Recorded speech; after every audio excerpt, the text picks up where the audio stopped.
Please listen carefully. Hello, universe. Welcome to the Optimist Daily Update. I'm Ariel Tienko. And I'm Summers McKay. And we are part of the team behind the Optimist Daily, making solutions to news. We come here every day to bring you reader-funded solutions news in order to change the tenor of news media, social media, and the direction of your day to help us all get focused on solutions.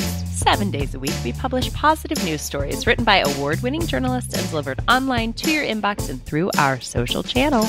And also, we are sharing these solutions in a commute-worthy, walk-worthy, home office-worthy, dog-walking-worthy, cat-walking-worthy podcast. Today is Thursday, March 3rd, 2022. I will admit, I bought cat leashes. Have you used them yet? Do you actually walk your cats? I had this very cool cat named Chianti long ago who was totally walkable. And he was just this big, burly old cat. And I had this fantasy that these two little kittens that Christy and I rescued would be good at walking, and they're not. No. No. I see people when I'm walking Tinkerbell, my dog, I see them like walking with their cats, but their cats are never walking. They're always holding the cat and walking through like a forest. So I don't know if it really works. They're definitely like Chianti was like a great beach cat, and he totally like had his zone and he liked it. As he got older, he became less interested.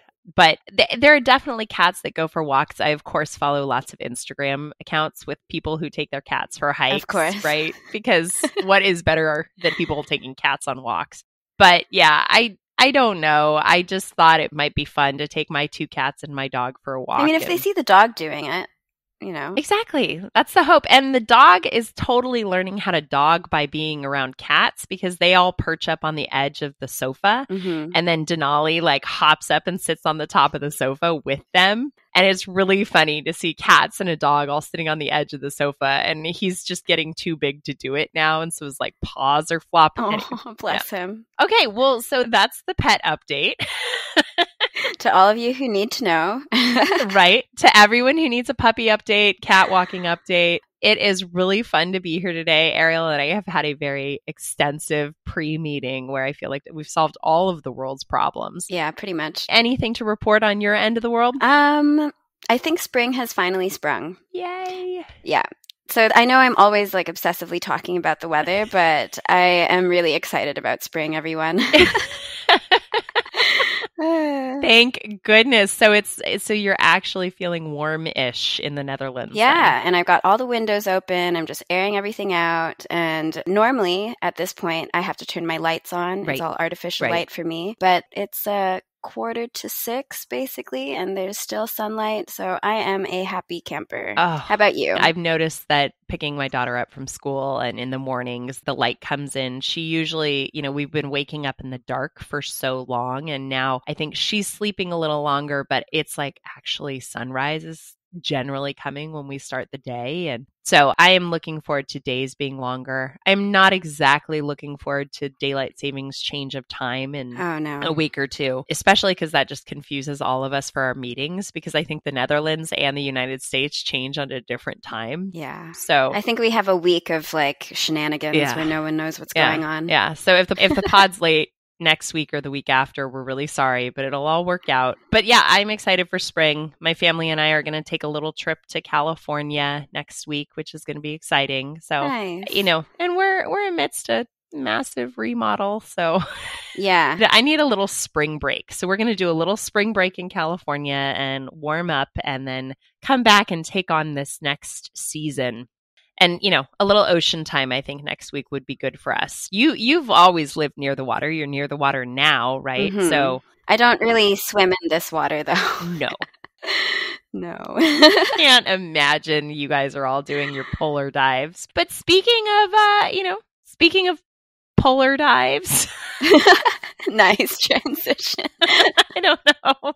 Okay, so speaking of polar dives, we do have a headline on the Optimist Daily today that says study reveals female elephant seals have built-in GPS. We're not going to talk about that story, but let's talk about some policy situations and some social change situations here. I actually love the headline that I'm going to talk about specifically because it is about homes and housing equity. My headline reads, Congress aims to fix the appraisal industry and help people of color owners. At the Optimist Daily, we are always excited by stories about managing extreme wealth disparity, and especially when it comes to the racial wealth gap. This is why we are happy to hear that on Tuesday, the House of the U.S. Representatives will be pushing legislation forward to address racial discrimination in the home appraisal industry. Now, if you really think about it, it's not a huge surprise, but the appraisal industry has grown more and more insular over the years. So the systemic issues have led to a pattern of undervaluing the homes of Black owners and other people of color. This shortchanges the owners when they want to sell or refinance their mortgages and is yet another impediment to that growing generational wealth issue among people of color. A recent study published by the National Fair Housing Alliance found that the industry has grown basically monochromatic over the time and has been playing by its own rules. It turns out it is definitely time to examine the structures of governance of the appraisal industry, particularly as how they impact borrowers of color. That is a quote from the report. The Bureau of Labor Statistics found that white appraisers comprise 97% of the industry. So we have not only a challenge in who is appraising and how they are appraising, but a predominantly white appraisal industry that is not supposed to consider race in their reports. Often mentions about neighborhoods being predominantly Black or formerly all white. This happens in the appraisal reports. Fannie Mae found that appraisals for Black borrowers were 10% lower than for those of white borrowers when done by an appraiser versus an automated model. This disparity is particularly concentrated in states like Louisiana, Georgia, Mississippi, and Alabama. So what's the solution? The solution is coming from Representative Maxine Waters, who is pushing for legislation to hold the appraisal industry accountable for discriminating practices like these. You can't manage what you can't measure, so first and foremost, we have to address accountability. What is happening? We need to register it. The House Financial Services will convene over the next few months to prepare the bill. Industry leaders are going to have to get involved. The top organizations like the Appraisal Institute, the Appraisal Foundation, Appraisal Subcommittee have all collectively released a statement condemning the moves of racially motivated bad actors. Now, I say bad actors because those are the words that were used in this statement. But the simple fact is, as we've talked about microaggressions and other choices, it often isn't intentional. It is, however, systemic and makes a really challenging economic disparity. This is about identifying a disparity, acknowledging that white appraisers are unintentionally or intentionally choosing to lower the value of homes of people of color. So I'm excited for this. The property value of Black and people of color homes is not less valuable than those of white homes, and it's definitely a step closer toward closing that racial wealth gap.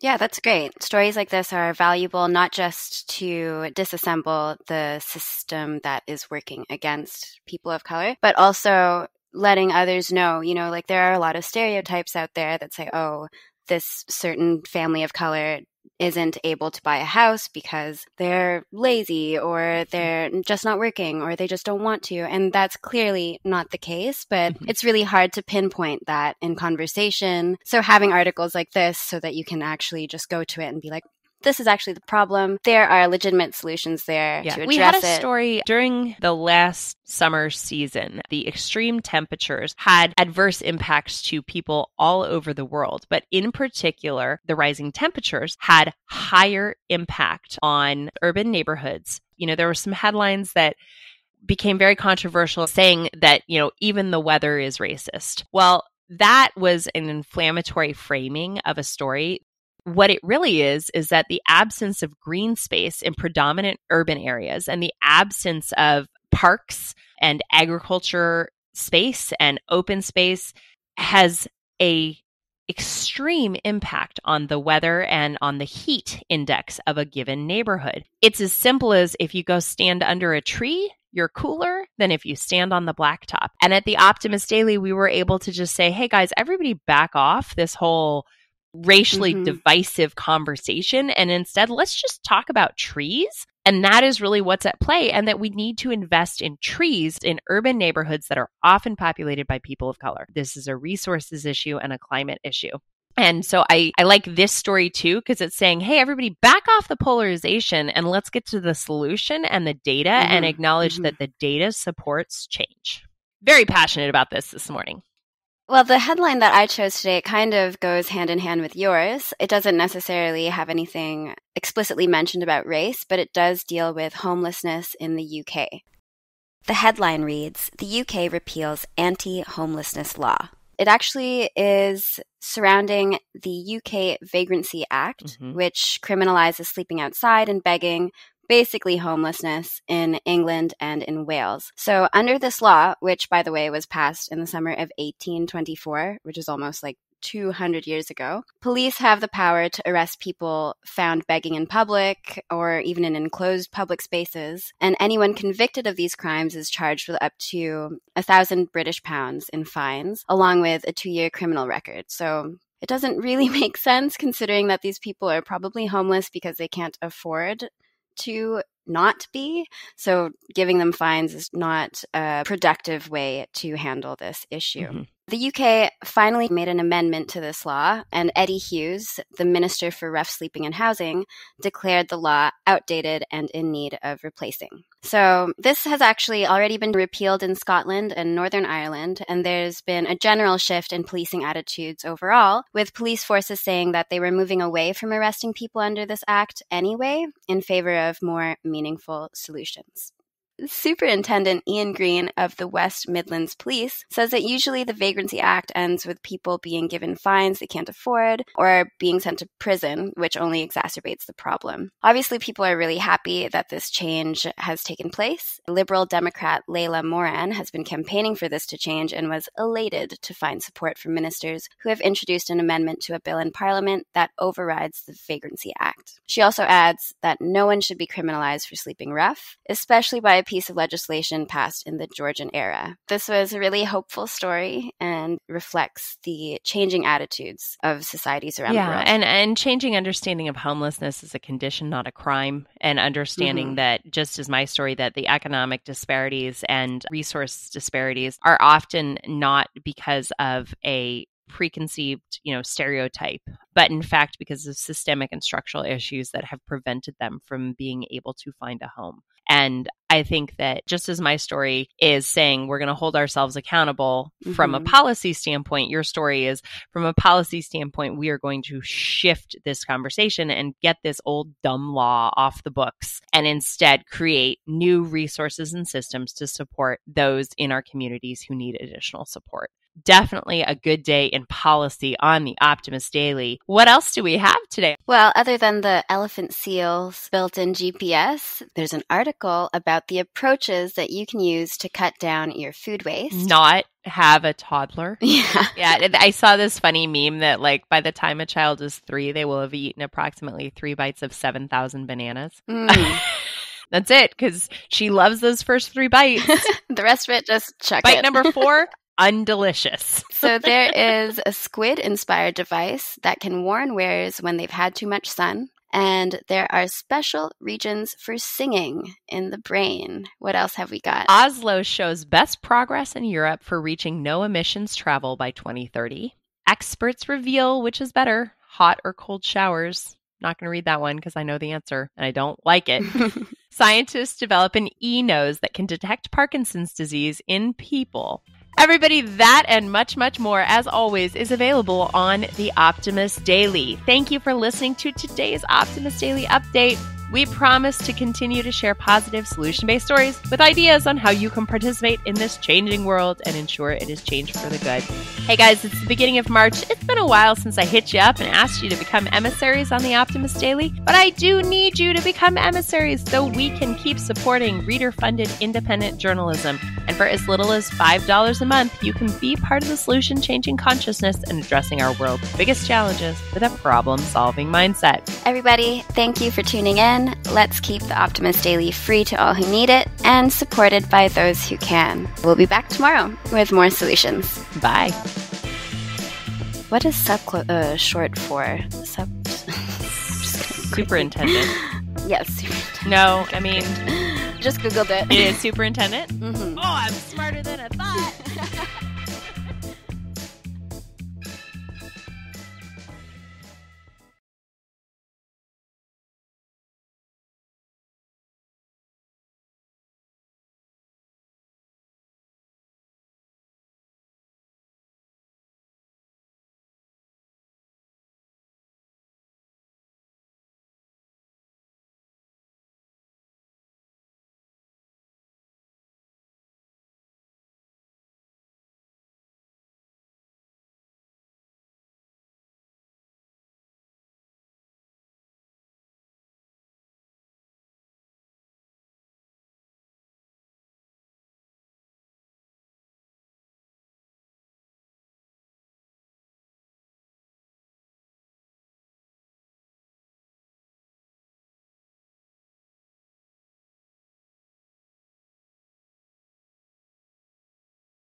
Okay. Okay. Okay. All right. Oh, we have to finish.